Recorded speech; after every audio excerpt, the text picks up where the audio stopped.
Actually po, ang Talingkas Film Society po is composed of various students po from Partido State University. Ang concern po, namukna siya because of the ano po, sa advisor mo po, nag-plan siya po na magkaiba po ng film society po sa school namin po para po matawaan man po ng opportunity po, lalo na po si mga student po na halimbawa po, they nakatake po ni ano nila po, ni course na gusto nila which is yung pag-film po. Ganito tatawa po silang opportunity po. Dawa po, iba ang course nila na ma-explore man po nila ang paggawa ng film po. Actually po, ang objective po ng aming organization po is to promote po local films at partido po and para po magkaiba ng ma-preserve po ang culture sa partido po. So, Oo. Actually po, yung Talingkas Film Society po, ito started, founded po siya year 2023 by our advisor, Mr. Roman Escano. So, nabanggit niya po kasi sa amin na the very purpose po why he established the Talingkas Film Society under the which later on becomes the subgroup of the performing arts po.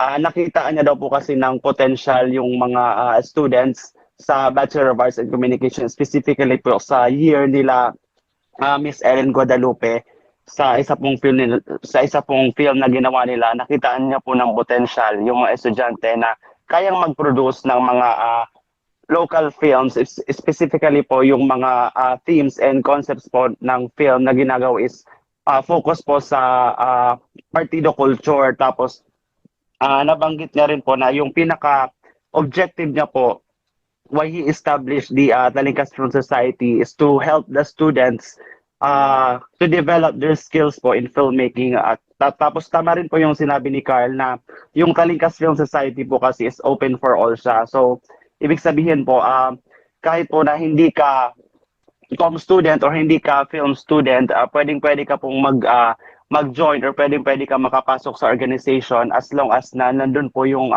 passion and eagerness mo when it comes to filmmaking po, sir. Una, gaano na tayo katagal dito sa organization na ito, Sir Saldi? And ano-ano yung mga, siguro mga achievements na na-gain na natin sa pag-join natin sa ganitong uri ng industry or larangan, Sir Saldi? Again, thank you very much to our lovely spectators po. Thank you very much for that wonderful question po, sir. I think po, sir, since I am new po digdi sa organization po, this year lang po na-approve yung application ko po. Ang masasabi ko po na one of the very biggest achievement po dito sa organization, it's makapasok ka lang po sa organization, it's considered na po yun as one of the biggest achievement po.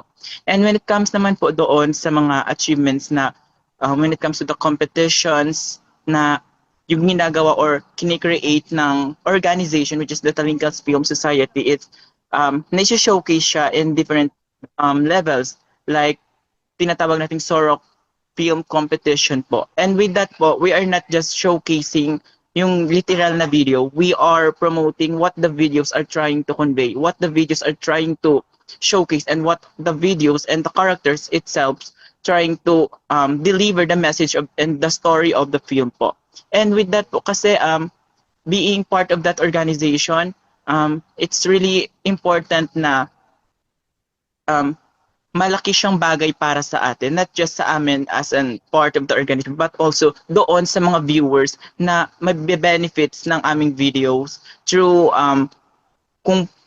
through sa pinapakita naming story doon sa ginagawa naming film. And it's our tranquility po na mayroong ganoong organization na nagpo-promote and nag-showcase ng ganong story with the help of the team of organization po. Yun lang po. O sige, proceed tayo kay Ma'am Maylin. Ano yung natin? Ano yung maiko-consider siguro natin na greatest achievement nung tayo ay nag-enter sa organization na ito, Ma'am Maylin? Sige, it's your turn.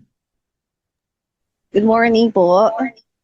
If ako po yung tatanungin, Yeah. Kung ano yung great achievement ko sa Talingkas Film Society is about nung nag-start pa lang kasi po sa application, actually I'm one of the pioneers po. I didn't expect na makukuha po ako as assistant director. Kaya yun, dami na po siyang pressure noon sa start pa lang. Pero kung nung naglayo na and nagkaroon na ng petitions yung organization, actually hindi po ako talaga lumalabas. Mm-mm. I'm on the internal side po.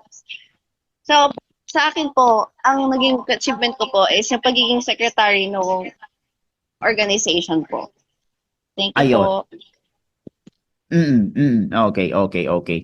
So ito, syempre, nasagot ito ni Sir Saldi, nasagot din ni Ma'am Maylin.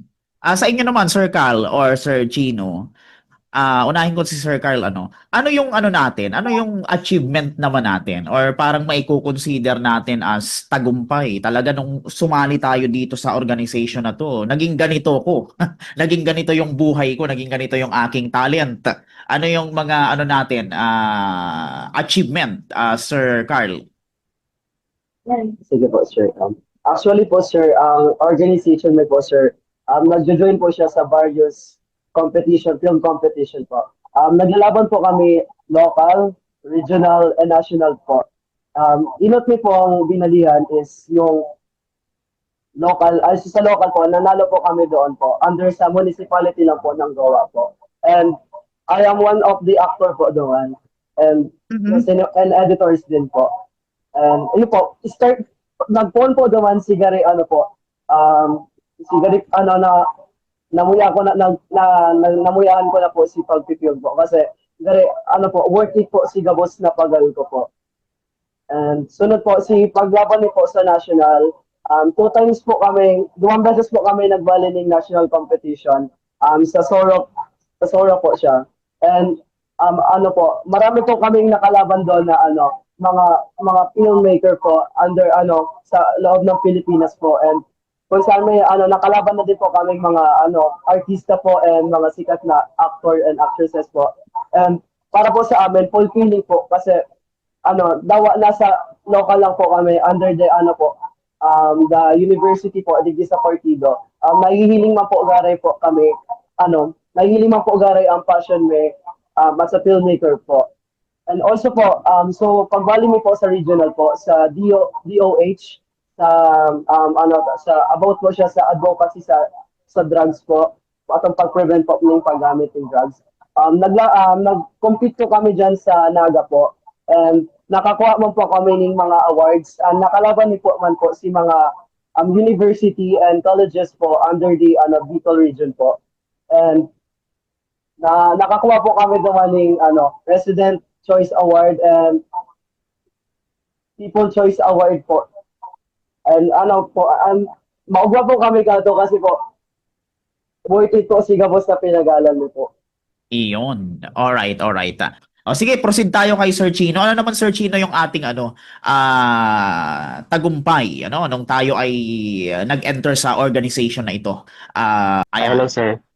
Sige, sige. Actually, sir, very funny ang naging application ko sa Talingkas Film Society kasi although I was also the one of the pioneering members of the organization, ang nangyari po kasi that time is ready na po si application ko for the organization. However, nag-hold back pa po katuloy tapos I decided po na hindi sumipot sa mismong audition day. Tapos ang nangyari na lang po nun is si Sir Omen po, yung advisor namin is pinatawag niya na lang po ako sa office tapos tinanong po kung gusto ko raw po ba talagang sumali. So ang nangyari po is hindi na po ako dumaan sa screening or audition. Automatic po, gusto niya lang po malaman kung yes or no kung gusto ko sumali. And then pasado na, then nag-yes na po ako.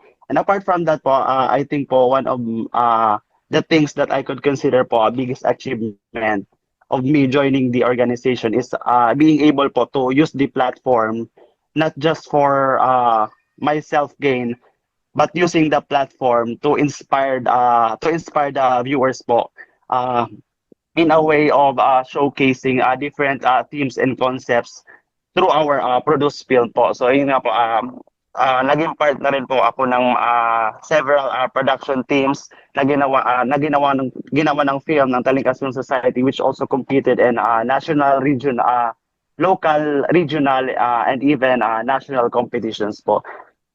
Parang isa na po yun sa pinaka-proudest achievement ko, being able to step out of my comfort zone, na parang sa sarili ko po dati hindi ko naman po nakikita na I will be part of this kind of organization that produces films. Mm. Yes, yun po, sir. Opo. So ito, sunod nating katanungan. Gusto ko ang sumagot nito ay si Sir o si Ma'am Maylin na lang, ano. Para maka-encourage pa tayo ng mga, alam mo, yung mga gusto pang mag-join. Ano ba yung mga matututunan nila pag nag-join sila dito sa organization, sa Talingkas, Talingkas Film Society, tama ba?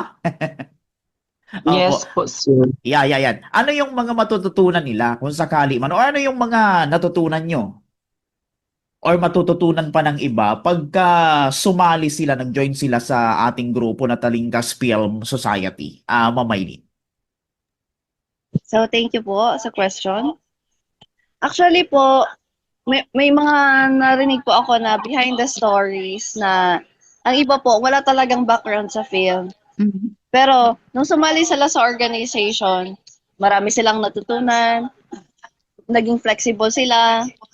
Minsan may nag-apply ng field researcher, pero hindi mo akalain na promote na pala as director. Kasi po, ang layo ng organization is actually open siya for everyone. And doon mo na sa loob mismo matututunan kung paano mo mahuhubog yung skills mo. So, sa akin po kasi talaga, yung experience ko po, honestly, yung sa film po, grade 12 po ako talaga nag-start noon. Sabi nun, may nagbuo daw ng organization about filming. So, nag-join ako, not knowing na marami din pala akong matututunan as a rookie po. Yun lang po. Alright, opo. So, sige, dito naman sa next question natin, gusto ko si Sir Saldi naman yung sumagot, ano. So, sir, ito yung tanong ko sa iyo, sir. Ano-ano yung mga hinahanap nyong qualification pagka gusto nilang mag-join sa organization? Ano yung mga kailangan? Dapat ba magaling mag-edit? Dapat ba maganda yung boses pagka magre-record? Dapat ba marunong umacting? Ano yung mga qualification natin dito, Sir Saldi? Thank you very much, sir, for asking that kind of vital question po, sir. Addressing that kind of question po, sir, siguro po, sir, as I see it po, sir, kailangan po, sir, if you are willing to apply in that kind of organizations, dapat po, sir, handa ang loob mo. Yan. Regardless po kung magaling ka, maganda ang boses mo, maganda ka, you are capable to act because you are gifted with your skills. What important is you are willing to learn. You are willing to escape and flee for your horizon po, sir. Kasi nga, pag sinabing organization po, sir, one of the main objective is that to help you to progress with your skills and to help you ilabas yung mga skills na hindi pa natin nakikita within ourselves. And another thing is, hindi naman kasi basihan kung magaling ka or matalino just to promote or to approve na para maging part ng organization. It's just that you are willing.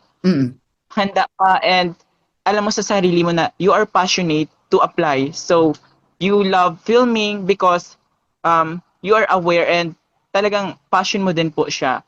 And another thing po, sir, kailangan po, sir, you are din po sa magiging ka-members mo din sa organization kasi nga if you are planning to apply in our organization, kailangan we have some kind of vital characteristics or traits na kailangan nating makipag-communicate sa ibang team or members ng organization, not just to get their parang maging friends agad, but also parang makita natin na we are willing then to communicate sa kanila kasi nga nag-apply ka sa organization, not just gawin lang yung magiging partner, but also nag-apply ka sa organization because you are part of them, as considered as family po, sir. And that's all po.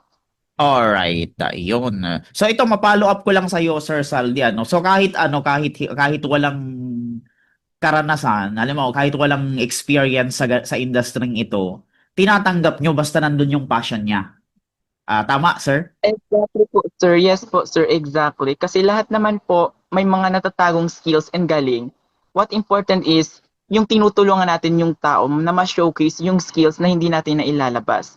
And that organization will helps the students, the applicants, para ma-boost and ma-showcase din yung mga skills na hindi masyadong nakikita. Hindi naman po kasi basihan na maging matalino ka para lang ma-approve ka sa isang organization. What matter is you are willing. You are willing to learn, to understand, and being valued na din po sa organization po, sir. Thank you very much po, sir, for the follow-up question po. Ayan. So, kailan kayo magpo-produce ng film, sir? For ano ba ito? For competition or for intermission number? Ano yung title ng film natin, sir, na ginagawa or ipoproduce? Sige, sir. Actually po sir, right now po sir, ang ginibumi pong film is, ang title niya po is Namumutanta Ka. Ang Namumutanta Ka is a story about, inspired po siya sa pag-ibuning namo. Mhm. So, namo po is, wild root crabs po. Located po siya sa Philippines, or native siya sa Philippines and sa upland areas from Partido po. Especially sa Payatan po. Kung saan duman po ginibo, duman po kami nag-conduct ng shooting sa Payatan po. And actually po, magkakagawa po, ay poproduce po siya ngunyan this December po. Kung saan magkakagawa po kami ng film showing starting December 8 to 11 po ang po showing ng film namin po. Ay, ano na siya, sir? Prepared na siya? O meron pa tayong tinatapos?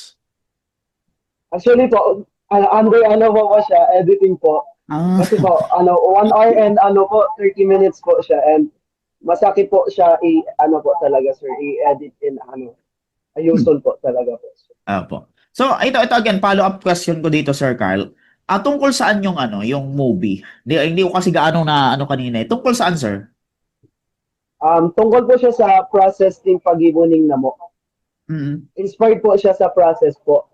Kung saan po, ipapailin po naman kung paano ka-eager si lalaki po na makuha si loob kang babae po.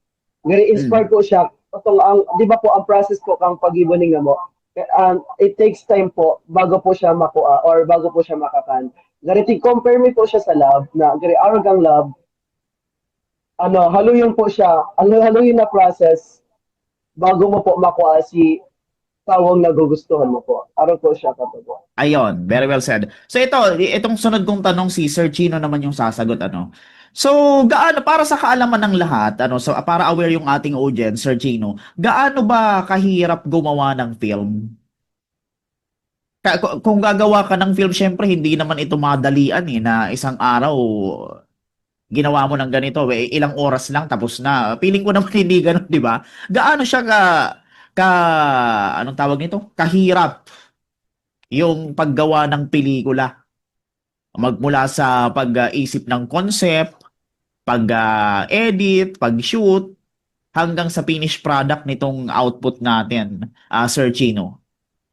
Yes po, sir. Actually po, sir, kung sa word na mahirap talaga siya, sir, kasi kapag nagigibo ka po ng film, may every phase man po yan. Siyempre, ma-start nga po yan sa itong conceptualizing, brainstorming, kung ano ang magiging concept kang gigibo na film. Tapos, apart from that po, siyempre, so sa process po ng making, talagang makikonsider na kaipuhan talaga ng blood, sweat, and tears sa pagigibo ng film. Kasi, it really takes time. Dahil siya mahahaman ng sararuan lang.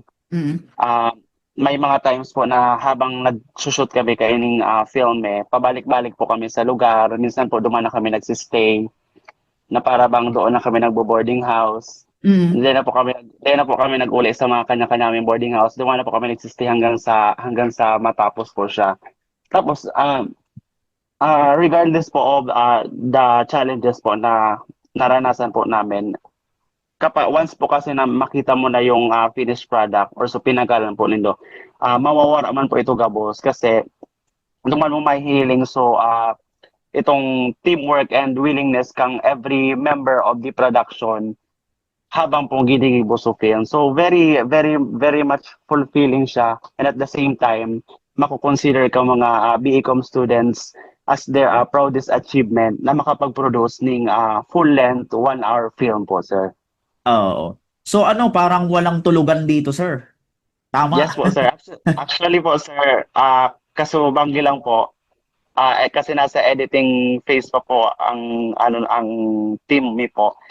Ah, di na po nagtururog. Mhm. Parang ang plano po is 4 a.m. na, alive and kicking pa ang mga tao. Tapos if ever man na may face-to-face class po ko kutangon yan, maralaog po kami kabos na parareho ang mata.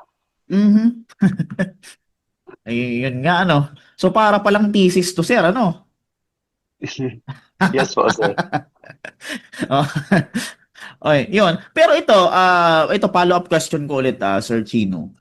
May mga natatanggap kayo ditong incentives? Kasi syempre hindi biro yung ganito, para lang sa kaalaman ng audience natin, hindi biro ang gumawa ng pelikula.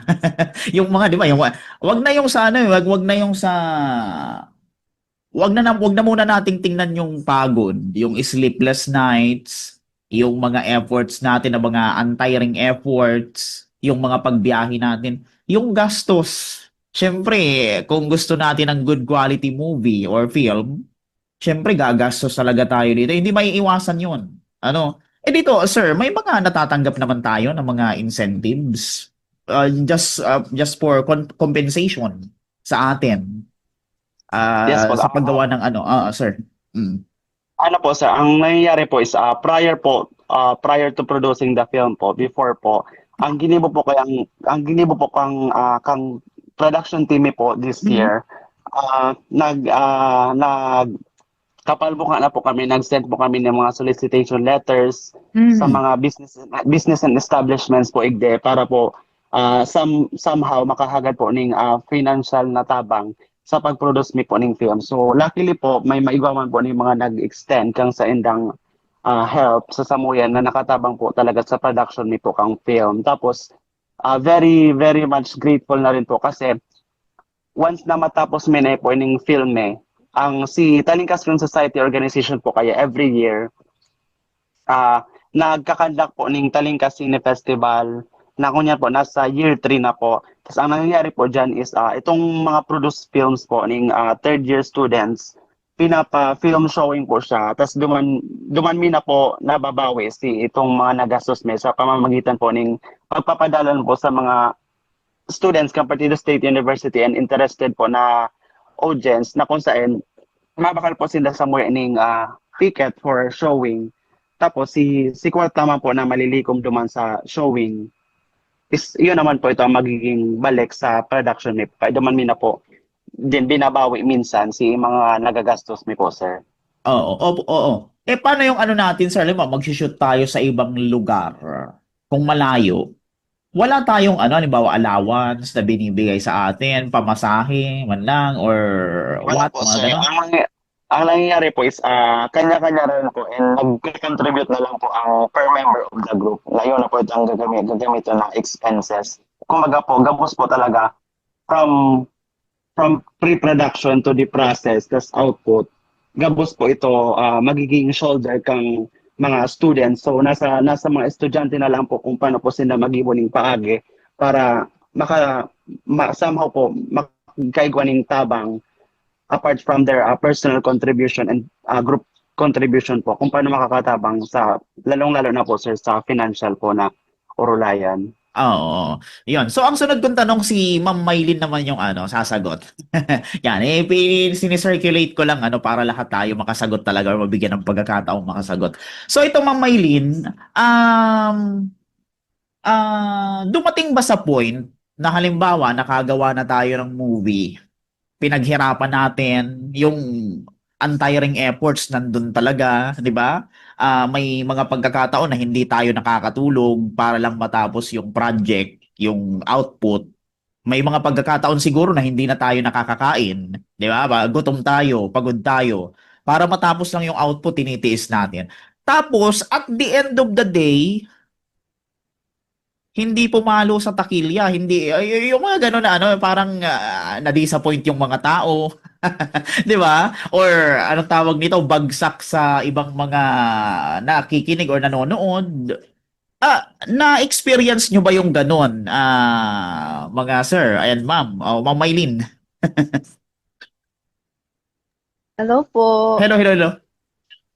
Sa actually po, kung about po naman sa medyo negative side from the question po, ang magiging problem na lang po is the pressure and the expectations of people sa film po namin.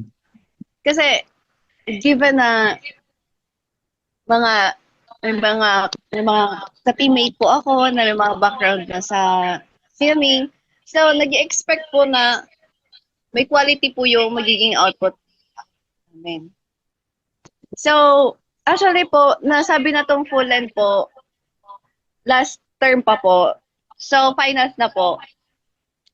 Yung parang ang naging problem lang po namin ngayon sa team po namin is yung sa amin, ang daming expectation ng tao and yung pressure na makagawa ng napakagandang film po. Tapos na-produce po yung trailer. Kasi parang tao, ganyan lang. So, dun po, parang masakit po sa amin, pero it would be the way para mag-improve po kami. Iyo. Lalo. Oo. Thank you Ito, po. sunod kong katanungan dito, Ma'am Maylin, iibahin ko na. May plan kayong mag-compete abroad? Or nakapag-compete na kayo abroad? Sa year po namin, sa mga third year po, wala pa po. Pero kung magkakaroon po kami ng chance na mag-compete worldwide, why not po? Yan. Alright. Ito yun. So ito, bago tayo matapos, siguro ano na lang yung panawagan natin sa public. Saan tayo, di ba mayroon tayong organization, yung Talingkas Film Society. Invite nyo sila yung sa movie natin, yung sa film natin, kung saan sila mapapanood, kailan ito mapapanood, and ano pa yung mga next nating activity pagkatapos nitong mga endeavor natin sa Talingkas. And even sa ating mga pinag-aaralan sa AVCOM. Sige, invite natin yung ating or kung meron tayong gustong i-promote, pagkakataon na natin to, Sige, ibigay ko ulit sa inyo ang linya. Isa-isa na tayo. Unahin natin si Sir Chino. Sige, Sir Chino. Yes, ayan. Hello po sa ating mga viewers. So once again po, kami pong third year Bachelor of Arts and Communication ay magkakaroon po ng film showing Talingkas Cine Festival Year 3. Mangyayari po yung showing from December 8 to 11. Diyan po yan sa Partido State University sa Geology Room 9 and 10. So ayan pa, every day po magkakaroon po ng showing ng 4 films produced by the third year BCom students. So may time slot naman po every film. Specifically po, supportahan po natin yung film po sa production namin under Kimat Production, yung Namumutan Taka, which is directed by Carl Paboneta po. So ayun po. Thank you so much. Alright, yun. So move on tayo kay Sir, or kay Ma'am Maylin muna. Sige, sige. Ma'am. So, nasabi na po yung mga details about sa film show. Ang masasabi ko na lang po is paki-visit na lang po yung page namin. Ang pangalan po ay Kimat Productions. Nandun po yung aming official poster and official trailer po. Alright. Thank you po. Yun.